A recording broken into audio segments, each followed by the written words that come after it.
وڵا بەڕێزان وەک دەزانن ئەمڕۆ 100 ساڵ تێپەڕەوێ بەسەر کۆمەڵکوژی ئەرمەنەکاندا. ئێمە ئەمڕۆ گفتوگۆکەین لەبارەی کۆمەڵکوژی ئەرمەنەکان بە میوانداری خالید سلێمان ڕۆژنامەنووس. کاک خالید بەخێر بێی. سەرەتا بەوە دەست پێکەین بۆچی ئەرمەنەکان کۆمەڵکوژ کران؟ بڕاستی لە ڕووی مێژوویەوە یعنی جینۆساید دژی ئەرمەنەکان ساڵی 1950 کە بە تەحدیدی لە 24 چواری 1950 دەستی پێ کرد، یعنی شتێک نەبوو تەنها تاکە حەدەث بێ ڕوویدا بێ لە تاریخی سەڵتەنەی عوسمانیە. بەڵام ناچمەوە ناو تاریخەوە لەوانەیە لە فەقەرێکی ترا باسکەن. یەکێک لە هۆکارەکان ئەوە بوو مەسلەی ئاینی بوو، ئەمە یەک، و هەروەها مەسلەیەکی تریش بوو مەسلەی سیاسی و مەسلەی قەومی بوو. چونکە خۆتان باشە زانن سەرەتای سەدەی 20م سەرەدای سەرهەڵدانی یان با بڵێن بژانەوەی فکری قەومی بوو. دوای ئەوەی لە ئەوروپا بە تەواوەتی نەتەوە بووە مەفهومێک لە دەوڵەت و لە سیاسەتا جێگای خۆیە کردەوە. لە ڕۆژهەڵاتی ناوەڕاستیشە نەتەوە بە شێوەیەکی زۆر یعنی دیارە سەری هەڵدا. جا ئەگەر بیرمان بێتەوە یەکەم جار یعنی لێرەوە دەست پێکە، یعنی بڵێن ئاگری یەکەمی جینۆسایدەکە لەوێەوە دەست پێکە کە تەڵعەت پاشا ئەو کاتە تەڵعەت پاشا وەزیری ناو خۆی حکوومەتی تورکیا بێ کە تورکیای کە گەنجە تورکەکان ئەو کاتە بەڕێیانەوە برد لە ڕێگای کێوە لە ڕێگای ئیتیحاد و تەرەقیەوە کە ئەو کاتە تەڵعەت پاشا 200 کەس ئەگرێت، 200 کەسی ئەرمەنی ئەگرێ. ئەو 200 کەسە کێ بن؟ خەڵکی سیاسیە بن و خەڵکی ڕۆشنبیر و نخبە بن. بۆیە و هەمویان ینی ئەکوژرێن، ینی لەو ماوەیە ئەکوژرێن. دەوترێت جینۆسایدی ئەرمەنەکان لە با بڵێن قەتڵوعامی ئەو 200 کەسەوە دەست ئەمە شەراری ینی وە شعرەبێکە بەرەبێ ئەمە شەرارەی قەتڵوعامەکە بوو، ئەمە شەرارەی بڵێن ئەو جینۆسایدە بوو کە ڕوویدا لە 24 چواری 1950 بە بڕیاری تەڵعەت پاشا ئەو 200 کەسە بۆ یعنی مەبەستم چی بوو؟ من مقدم پێشکەیەکم باس کرد دەربارەی سەرهەڵدانی بیری نەتەوەی و هەروەها بژانەوەی فکری نەتەوەی دوای ئەوەی لە ئەوروپا سەری هەڵدا اینجا لە ڕۆژهەڵاتی ناوەڕاستە. ئەمانە لەو کەسانە بوون کەوا لە ناو سەڵتەنەی عوسمانیە تەنها لەسەر مەسلە ئاینەکە ڕەنەوەستان، ئەوان لەسەر مەسلەی نەتەوەیش ڕاوەستان. ئەرمەنەکان وەک نەتەوەیەک وەک گروپێکی کۆمەڵایەتی کللتوری تاریخی جیاواز لە تورک. ئەمە سەبەبی ڕئیسی بوو کە دوای ئەوە بوو بە و باش کە خاڵت بێنە سەر مەسەلا مێژووە تورکیا و دووبارەبووینە ڤان جۆرە کاران جەنابەتەژی بەحسی چندی کرد. زیاتر ڕوانکن ئەف جۆرە کارەت ناف تاریخا تورکیادا ناف مێژووە تورکیادا دووبارەبووینەیان ئەبڵێ بە دنیایەوە. طبعا لە جینۆسایدی ئەرمەنەکان ساڵ 1950 لە ساڵی 1965ەوە دەستی پێکرد بناسرێ و خەڵک لەسەری قسە بکات. بەڵام لە ڕووی مێژوویەوە بەڵێ لە زۆر شوێنە لە ناو سەڵتەنەی عوسمانیە یعنی کارەساتی لەم شێوەیە جینۆسایدی لەم شێوەیە دووبارە بۆتەوە. شتێکتان بیرەخەمەوە لەو وارەوە لە سەدەی 16ەیە لە سەدەی 16ەیە لە سەردەمی حکمی سلێمان قانونیە کە یەکێک بووە درێژترین حکمی کردووە لە ساڵی 1920 ببرە ساڵی 1522 تا ساڵی 1556 ئەمە حکمی سلێمان قانونی بووە. لەو سەردەمەیە گەورەترین جینۆساید دژی ئێزدیەکان کراوە، لەو سەردەمەیە ئێزدیەکان کراوە و هەروەها لەو سەردەمەیە سلێمان قانونی پرسیاری کردووە لە مفتیەک کە ناوی ئەبولسعود ئەلعەمادی بووە. پرسیاری لێ کردو ئایا قەتڵ و عامیان ئەکرێت فتوایەک هەیە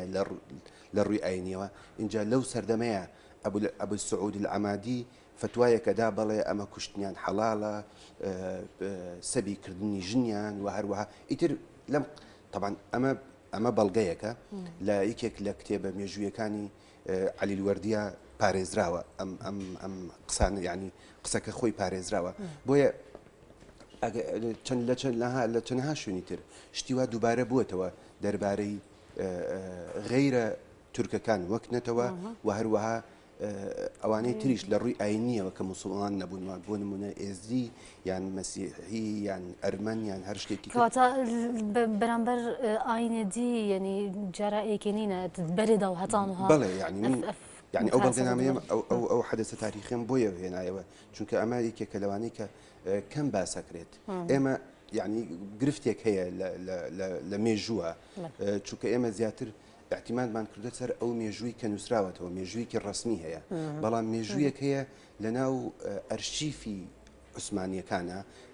شاردراوەتەوە و تەنانەت تا ئێستش حکوومەتی تورکیا ڕێگە نادا دەستی بۆ ببرێت ئەمە لە ڕوویەکەوە لە ڕوویەکی ترەوە تاریخێکەیە کە پێڵێن بەنگلیزیەکە پێڕان ئۆرال هیستۆری یعنی مێژووی زارێکی ئەم مێژووی زارێکیەش لەو کاتەیە توانای خەڵک لە ڕووی دۆکیومنتە ئەوەت بەتوانان نەبوون ئەم شتانە هەموو تەجیل بکەن بەڵام ئێستا شێوەش ینی کارگەیشتووەتە سەروی کاریان کوردەکان زۆر جار لە باسی جینۆسایدی ئەرمانەکانە باسی کوردەکانێک کە بەشدار بوون و دەوترێت تورکەکان با بڵێن بە شێوەیەک لە شێوەکان کوردەکانیان بەکارێنا بۆی لە جینۆساید و کۆمەڵکوژی ئەرمەنەکانە بەکاربێن و ناشرین بکرێن ئەزانی ئەمە ڕووی مێژووی ئەمە چۆن بڵێ ئەزانین لە ڕووی مێژوویەوە ئەمە باس لە تەنها لە گروپێکە کرێت نەک باس لە کوردەکانێک ئەو کاتە شتێک هەبوو پیانەوت فرسان حەمیدیە ینی ئەمانە یعنی بە مسلحەکەی خۆمان ینی بۆ لە ئەنفالی بۆ لە ئەنفالە دژی کورد بۆ جاشی کورد بەشداری نەکرد خۆمە ئەمە شتێکە دووبارە ینی بۆ لە جینۆسایدی ئێزدیەکان پێش ساڵێک ینی لە ساڵی ڕابردووە بۆ لە ناو داعشە جاشی کورد نەبوون بەشداریان کرد بۆیە لە ڕووی مێژوویەوە فرسانی حەمیدیەش کە ئەو کاتە کە باسەکرێن تەنها چەند کەسێک بوون یعنی چەند گروپێک بوون چەند گروپێکی کۆمەڵایەتی بوون لە ناو سوپای تورکیا بوونە باشە بەکاری هێنراون بەڵام وەک کورد بەشداری نەکراوە ینی وەک کورد وەک نێتەوە بەشداری نەکردووە بە پێچەوانەوە کورد بەشداری کردووە لە زۆر شوێنە لە پاراستنی ئەرمەنەکانە من تەجروبەیەکی شخصی پێڵێم من داپیرەی خێزانم ئەرمەنیە کاتی خۆی داپیرەی خێزانم کاتی خۆی کە ماڵ و باوک و دایک و براکانی هەموو تیا چوون ئەو کەوتوتە لای بە سوتفا کەوتوتە لای خێزانێکی عەرەب لە دێرەزور لە سووریا دوایی بڵێن بەڵام هەندێکیان کۆچیان پێکرا بڵێ باپیرە گەورە بڵێن باپیرە گەورەی بینیوێتی و ئەو شتانە ئیتر ئەوش بینێتی ئەم کچە هەر بەکارێنێن وەکار شتێکی تر توێتی بێن بە من بەخێوێکم لە ماڵی خۆیان بەخێوی کردووە دوای هەر لە عیلەکەیە گەورە بوو بۆتە بەشێک لە عیلەکە ینی ئەمە لە ڕووی مێژ ینی ئەماگرێتەوە بۆ خاڵک چەنەها حاڵەتی وا ڕووی داوە سەر چەندە مدیاز باغم بەڵاوبین ئەوانە دەما کۆمەڵکوژیەت نافۆدا چێبی خەڵک چاوە بەڵاویت ئەرمەن چاوە بەڵاوین ناوجێدیدا نەکتنێت تورکیا یەکێکە لەو خاڵانەی کە دوێنێ وە پێرێ بە تایبەتی ڕۆژنامەکانی فەڕەنسا و کەناڵەکانی فەڕەنسا زۆر لەسەر ئەم خاڵە ڕاوەستان ئەوش ئەوەیە چەندێک خەڵک کوژرا ینی طبعاً هەنێک سەرچاوە ئەڵێن ملیۆنێک ئامارەکان جیاوازی بەڵێ خۆی دوو ئامار هەیە یەکێک لەو ئامارانە مەسلەن ئەمە ڕۆژنامەی لومۆند بۆ 900 نەخێر زیاترە ئەمە ڕۆژنامەی لومۆند دیپلۆماتیکە لە ژمارەیەکە لە ساڵی 2005 باس لە ملیۆنێک و 200,000 کات بەڵام ئێستا هەنێ سەرچاوی تر باس لە ملیۆن و نیوێکەکەن بەڵام پێم وایە یعنی ژمارەکە لەوە نێوەندایە ملیۆنێک و 200 ژمارە زۆرە بۆ ئەم ژمارە زۆرە بۆ نمونە تاوەکو ئێستا لەلایەن تورکەکانەوە ئینکاری جنۆسایدی ئەرمەنەکانە بکرێت پێشەوەی بێمە سەر پرسیاری جنابەت شتێکی تر هەبوو پرسیارەکەی کاژین خان بۆی لە بیرم نەچێتەوە چەندێک خەڵک لەو جینۆسایدەیە کوژرا و هەروەها دەربەدەر بوون و هەروەها نەفی بوون ئەوەندەش بگرە دوو ئەوەندەش بوونە موسڵمان لە پێنا و پاراستنی ژیانی خۆیانە بوونە موسڵمان لە شوێنەکانی وەک سووریا وەک لوبنان وەک دەوروبەر وەک عێراق بوونە موسڵمان بۆ خۆپاراستنیان خەڵکێکی زۆریش هەبوو ئەمەش لە ڕووی مێژوویەوە حەقە باس بکرێ یعنی خەڵکێکی زۆری موسڵمان هەبوون خەڵکی بڵێن ئەرمەنەکانیان پاراست لە ماڵی خۆیانە ئەمە نەک تەنها بڵێن ڕۆژنامەکانی میدیای ئێمە تەنانەت میدیای غەربیش ئەمڕۆ لەسەری ڕائڕسێ ئەگەر ڕێمە سەر پرسیارەکە جەنابەت ئەزانی ئەمڕۆگەر تورکیا دان بەوەدا بنێت کە جینۆسایدێک ڕووی داوە لە دوو ڕوەوە لە ڕووی سیاسیەوە ناوی سەڵتەنەی عوسمانی ناوی حکوومەتی ئیتیحاد و تەرەقی ئەچێتە ناو ئەو لیستی ئەو ناوانەی کە جینۆسایدیان لە دنیاە کردووە ئەو ناوانە کێن نازەکانی ئەڵمانیان خمی ڕۆژی کەمبۆدیان و هەروەها پیاکوژەکانی ئینسان کوژەکانی ڕواندان و هەروەها نظامی سەدام حسێنە یعنی ئەمە لە ڕوویە لە ڕووی ئەخلاقی و سیاسیەوە ئەمە لە ڕوویەکی ترەوە دانان بە جینۆسایدی ئەرمەنیا دوو تەبیعاتی هەیە یەکەم تەبیعی قانونی باشە و هەروەها تەبیعی اقتصادیش ئەبێ تورکیا و خەڵکە قەرەبوو بکاتەوە و هەروەها لە ڕووی قانونیشەوە ئەبێ یعنی ئەگەر کەواتە ڕۆژێک دێت تورکەکاندان بە جینۆسایدی ئەرمەنەکانە بنێن ئێستا من شتێکی پێڵم ئیدام کە تینگتاکێکی ئەوروپیە ینی مرکزێکی دراساتی ئەوروپیا هینێکی کردووە ڕاپرسیەکی کردووە لەم ڕاپرسیە ئایا چەندێک لەناو کۆمەلگای مەدەنی تورکیا چەندێک ئامادەن دان بەوە دابنێن لە سا نۆی کۆمەلگای تورکی ئامادەیە دان بە جینۆسایدی ئەرمەنیا بنێ بەڵام ئەوانەی لە خوار 24 ساڵەوەن ینی گەنجەکان زیاتر لە ساسی ئێستا لە ناو سەحافەی تورکیا لە ناو ئیعلامی تورکیا لە ناو تەنانەت مێژونووسەکانی تورکیا باس لە مەسلەیە ئەکرێ کەواتە یەکەم شتەیە تابۆیەکەیە ئەو تابۆیە تێکشکێنرا باشە ئەمێنێتەوە سەر ئەوەی خۆ ئۆردۆگانیش تا هەتایە هەر ئیمپراتۆر نابێت ینی لەوانەیە بێتە گوهڕی کاک خاڵت ئەفە ناف تورکیادا ئەگەرم بێن ناف دنیادا نیاسینا vê komalkujiyê ev ê karî jînosayt li wê re gehişte çi nav netewên hevgirtî gehişte çi dadîha gehişte çi ew geş nevê çendê ku jînosayt binasînin پێم وایە کەژخان ئێستا لە دنیاە هەوڵێکی جددی هەیە لە بەتایبەتی لە ئەوروپایە بۆ ناساندنی ئەوەی کە ڕوویدا وەک جینۆسایدێک طبعا لە ڕووی تاریخیەوە ئەوە خاڵێکە حەقە ئاماژەی پێ بکرێت لە ڕووی تاریخیەوە لە ساڵی 1965ەوە ئەم مەسلەیە دەست پێەکات دوای ئەوەی ئۆرۆگوای دان بە جینۆسایدی ئەرمەنەکانە کە ئۆرۆگوای لە ئەمریکای لاتینیە یعنی ئەمە مفارەقەیەکی تاریخیە بەڕاستی دان بەو مەسلەیەدا ئەنێت ئیتر دوای ئەوە هەنێ وڵاتی تریشن دانی پیانن ئێستا 20 وڵات بەڕاستی 20 وڵاتە لە نێوانیانە ئۆرۆگوایە فەڕەنسایە رووسایە هۆڵندایە کۆمەڵی وڵاتە بڕاستی ناوەکانم لە خەیاڵ نەماوە ئێستا بەڵام تا ئێستا ئەمریکی یعنی مشکلەکە لەم هەڵوێستی ئەمریکایە ئەمریکایە کە تا ئێستا نەک نایەوێت بەڵام زەختێکی گەورە هەیە لە ناو کۆنگرێس و لە ناو نخبەی سیاسی ئەمریکا بەهۆی ئەو علاقە خۆتان باشتان ئەو پەیوەندی کە لە دەگەڵ تورکیایە تا ئێستادانێن بەوە داناوە بەڵام پێم وانە ئەمە بەردەوام بێت باشە بێنە سەر ئەرمەنیا بخوا ئەوە بخوا ناف کۆمەڵکوژێدا توی وەختیدا ئەوە بخوا چاوە تەعامل کرد وەکی تە بەحس کوردان کرد ئەم بێنە سەر ئەرمەنیا بخۆشی ئەو توی وەختیدا ئەوە چاوە ڕەفتار گەلوەی ئەزانی لە ڕووی تاریخیەوە ئەوان کەمی نەبوو یعنی هاتەوە کەمی نەبوون بەڵام ئێمە زیاتر با بڵێن تەرکیزەکەمان لەسەر ممارەسەی ئێستای ئەرمەنەکان بێ لە ناو دنیاە لە ناو مەشهدی سیاسیە ئەوان بەڕاستی ئێستا دەوینێکی باشیان هەیە یعنی لوبی باشیان هەیە لە هەموو دنیاە لە ئەمریکا تەنانەت کاریگەریان هەیە لەسەر سیاسەتی ئەمریکاش لوبیان لە کەنەدا تەمان ناوی کەنەدام نهێنات کەنەداشێکێکە لە وڵاتانەی کە دانی بە جینۆسایدەکان ناوە مەسلەن لە کەنەدا و هەروەها لە ئەوروپا و دوێنێ یەکێک لەو بۆنە گەورانەی کەوا لە ێریڤان ئەنجام درا ئەمە یەکێک بوو لەوانەی کە ئێستا حکوومەتی ئەرمینیا هەوڵێکی باشەیە طبعاً بەداخەوە دوێنێ تەنها سەرۆکی فەڕەنسا و سەرۆکی رووسیا فرانسا ئۆڵاند و ڤلادیمیر پوتین چوبوون بۆ ئەو یعنی بەڵام پێم وایە ئەمە هەنگاوێکی گەورەیە هەمان کاتە تووشیاش یادی سەرکەوتنی خۆی لەسەر یەکێک لە مفارەقەکان ئەوە بوو دوێنێ چەند ساڵە شتیوە نەکراوە دوێنێ ئەمەش طبعاً بڕیاری ئەردۆگان بوو بۆ ئەوەی کە ینی ئەو حەدەسەی یێریڤان بشارێتەوە هات بۆنەیەکی تری دروست کرد ئەو بۆنەیە گوایە سەرکەوتنی هێزەکانی تورکیا لە شەڕی جیهانیەکەمە بەڵام بەڕاستی ئەمە جۆرێک بوو دوێنێ قسەیەکی تریشت بیرێنەوە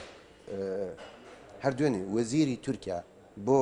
کاروباری ئەوروپی یان با بڵێن پەیوەندیەکانی تورکیا لەگەڵ ئەوروپایە قسەیەک ئەکات ئەڵێ ئێمە پێویست ناکە بۆ 100 ساڵ پەیوەندیکی هزار ساڵی نێوان تورک و ئەرمەن تێک بدەین. یەکێک لە وڵامەکانش ئەو بوو ئەی باشە قەی ناکە خۆ نابێ بۆ لە پێناو ئەم هزار ساڵەیە کارەساتێکی گەورە ملیۆن و نیوەک خەڵکوژراون بێدەنگ بین لەمە کە خالیدە پرسیاری جیاواز گەر بە کوتیوەڵام بەراورد بە جینۆسایدی ئەرمەنەکان و ئەنفالی کورد و جینۆسایدی کورد ئێمە زۆر جارباسی بەراوردی ئەوەی کە بەرامبەر بە با بڵێن جوولەکەکان کراوە بەراورد دەکرێت ئێمە لە بەرامبەر ئەرمەنەکانیشە ئێمە نەمانتوانێت وەکو ئەرمەنەکان کار لەسەر جینۆسایدی کورد بکەین وەکو ئێمە نەخێر تا ئێستا طبعا لوبی یان با بڵێن سیاسەتی ئیسرائیلی و سیاسەتی ئەرمەنی بەتایبەتی من باس لە کۆمیونیتی ئەرمەنیەکەم لە دەرەوەی ئەرمینیا لە ئەمریکا و لە شیمالی ئەمریکا و هەروە لە ئەوروپا ئێمە نەمانتوانیوە ئەمە بکەین تا ئێستا ئێمە لەو مەسلەیە بەهێز نین ئێمە بەهێز نین بۆ نمونە من شتێکی وان پیشاندایی یعنی مەسلەن لە ڕۆژنامەکانی ئەوروپا یعنی مەسلەن ئێمە تا ئێستا نەگەیشتونەتە سیاسەتێک بتوانین مەسلەن ئەنفال لە ڕۆژنامەیەکی وەک لێمۆن دیپلۆماتیکە یان هەر ڕۆژنامەیەکی ترە بۆ نمونە دۆسیەیەک ئامادە بکەین ناوی هێندەیە وەک ناوهێنا بەڵام خۆتوانین بۆ نمونە ئەگەر لەگەڵ جوولەکەکان بترسین لەوەی کە باشکرا پەیوەندیەکمانە بێ لەگەڵ ئەرمەنەکان ئاساییە ڕەنگە لە ڕووی ئینسانێکەشەوە بتوانین ئەوە نییە دوو نەتەوەی پێم غەدر لێکراو هەیە کە پەیوەندەکانیان کارێگەری ئەبێ لەسەر ڕایجیانی من فێل سەرنجی باڵم بۆ یادا دوهی ینی کورد بەشدار بینێت نافیادا ئەرمەنی نەخێر بەداخەوە ببوورە ئێمە لە بۆنەکەی ئۆردۆگانە بەشدار بووین لە پەرلەمانی عێراقیش نوێنەرەکەمان کورد و دژی ئەوە وەستا بووە کە نوێنەرێکی ئەرمەنەکان ینی بەداخەوە ئێمە تا ئێستا لەو ڕۆڵمان نییە ینی ئێمە ینی بووینەتە ینی ئێمە خۆمان قوربانی جینۆسایدین بەڵام ئێستا خۆمان بەشدار نین ینی با لە لێریڤان نەبووایە باسی ئەو ناکەم کورد بچێ بۆ ئێریڤان بەڵام خۆ لە ئاستی ناوخۆی کوردستانە خۆمانتوانی شتێ بکەین بەتایبەتی ئەرمەنەکان بەشێکن لە ڕووی تاریخیەوە ینی لە ڕووی کۆمەڵایەتیەوە نزیک بوون لە ئێمەوە یان تا ئێسش هەر نزیکن لە ئێمەوە ینی تەنانەت ینی گەیشت پارتێکی مەسلەن ئێمە جورئەتی ئەوەمان نییە ئێمە لە کوردستانی عێراقا جورئەتی هەدەپەمان نییە کە دوێنێ ڕۆژنامەی لیبێراسیۆنی فەڕەنسی لە یەکێک لەو تارەکانیان باسی ئەوەکە کە چۆن لە پرۆگرامی سیاسی هەدەپەیە باس لەوەکە دوو خاڵیان هەیە دوو خاڵی گرنگیان هەیە ئەگ یەکەم ئاعترافکردن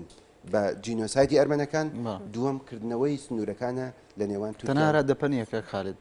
ئۆجەلان باز لە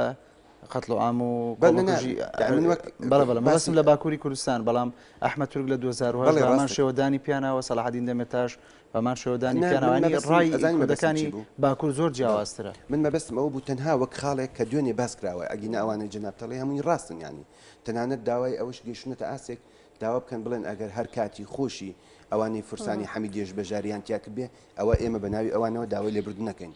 یعنی ئێمە بەڕاستی کەم تەرخەمین لە مەسلەیە باش تنێ پرسیارێکینی چێ بتەزێکی دەرکە بابەتی بەس لەسەر هەڵبژاردنە تورکیا و ئەف بابەتی ئەرمەنیا چەند تە بەحس لەوەی چەندێکرد و جێم وفایە بۆ هەدەپێ چەند تەسیر هەیە بۆ ئاکپ ئەزانی ئەکەپە ئەمڕۆ بە هەموو شێوەیەک ئەوێت نیە خۆی لە دەسەڵات بمێنێتەوە باشە و سەرۆکایەتی بەدەستەوە بێ حکوومەتی بەدەسەوەی بێ پەرلەمانی بەدەسەوە بێ هەموو شتێکی بەدەسەوە بێت ئەمڕۆ بە هەموو شێوەیەک طبعا ئەمە کە ئەوش باشە زانێ لە سانۆی خەڵکی تورکیا لەگەڵ ئەوەیان دان بە جینۆسایدا بنرێ بۆیە ئەمیش ئیسرارەکە یعنی دانی پیانن بێ زۆرینە لەگەڵ ئەوەیە بۆیە ئەمە ئەو هەموو وەرەقەیەک بەکاردن بەتایبەتی لە ڕووی سایکۆلۆژیەوە لە ڕووی ئەخلاقیەوە ئەمە پەیوەندە بە کەسایەتی کۆمەلگای تورکیا بۆیە زۆر تاکید لەسەر ئەوە ئەکاتەوە بە دڵنیایەوە بەکاری هێنێتیان ڕێگەرە گەرەی سپاس بۆ ئامادەبینەتە سپاس بۆ ڕۆژان سپاس بۆ